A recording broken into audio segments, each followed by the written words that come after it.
nakaraang araw na i-flex na natin yung mga project na natapos na natin. Kaya for today's video, i-flex naman natin ngayon itong Kikay Loop na Honda PCX na napakapogi ng may-ari na si Boss Flame na lang. Yan, si Boss Flame natin. Gaano kaya katikas tong project natin na to? Kaya kung interesado ka kung paano natin to ginawa, tara, samahan nyo kami. Nippon Paint number 1. Ginawa nga pala tong project na to ay nasa Rojas City tayo upang i-open yung ating powder coating doon. Syempre kasama natin ang team PWH Powder Coating. Next video, itatakal naman natin kung sino yung mag-handle ng powder coating natin doon. Kaya itong project na to, sa madaling salita, si Boss MJ ang gumawa. Bagong-bagong unit lang to mga kadi. Pero dahil may naisip na concept si Bossing dito sa unit niya, ay agad-agad niya na tong dinala sa atin. At eto na nga, ginawa na agad nila Boss MJ at in-apply niya yung ating PP primer sa mga inner fairings. Hindi nga pala full flarings ang ipapagawa na ito ni Bossing mga kadi. Dahil bago lang yung unit niya, retain lang daw natin yung mga white parts niya. Para nga naman mag-complement yung ating mga ilalagay dito sa unit ni Bossing. At yung mga ibang parts ni Bossing kagaya ng lever at mga mags ay pinapowder coat niya na rin sa atin. After ng mahabang proseso, dipping process naman tayo. Dahil gusto ni Bossing na litaw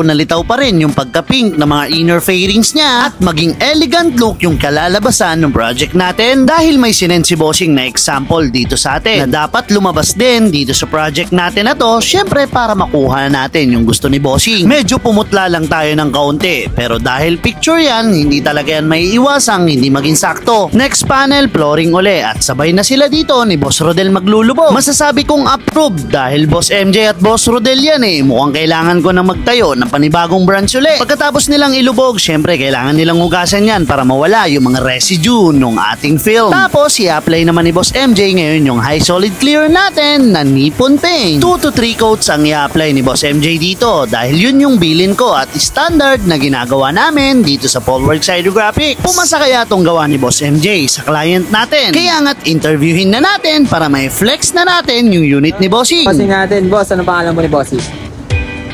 Flame na lang. Yan, si Boss Flame natin ay tagasan. Taga Paranaque. So, dinayo pa tayo ni Boss Flame. Bossing, nakita mo na yung unit mo. Anong masasabi mo sa ginawa natin? Sobrang solid ng Polworks talaga. First time ko nagpagawa pero tingnan mo yung resulta. Grabe. Ano naman, kuha naman natin yung expectation ni Bossing. Kuha, boss.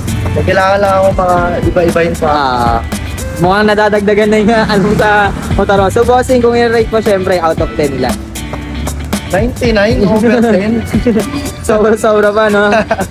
So, Bossing, baka may mga ano tayo, tropa or business na gusto i-plug, ano na natin? Ano na lang, Flame Trips sa TikTok. Nag-live Trips. kami araw-araw, 3 account. Color green, white, tsaka black. Okay. Follow nyo na lang yun, guys. So, Bossing, maraming salamat at ingat palagi. Diyan natatapos yung project natin for today's video na Honda PCX 160 inner fairings and hydrographics. Grabe, pinabilib ni Boss MJ si Bossing. Nakita nyo naman yung rate ni Bossing at reaction niya nung nakita niya na tong unit niya. Sobrang napaka-genuine at kung tatanungin nyo si Bossing kung nakuha ba natin yung gusto niya, syempre, hindi naman niya i-rate yan ng lagpas kung hindi. So paano? Kita-kits next vlog! To God be the glory! Team Polworks lang sa kalam!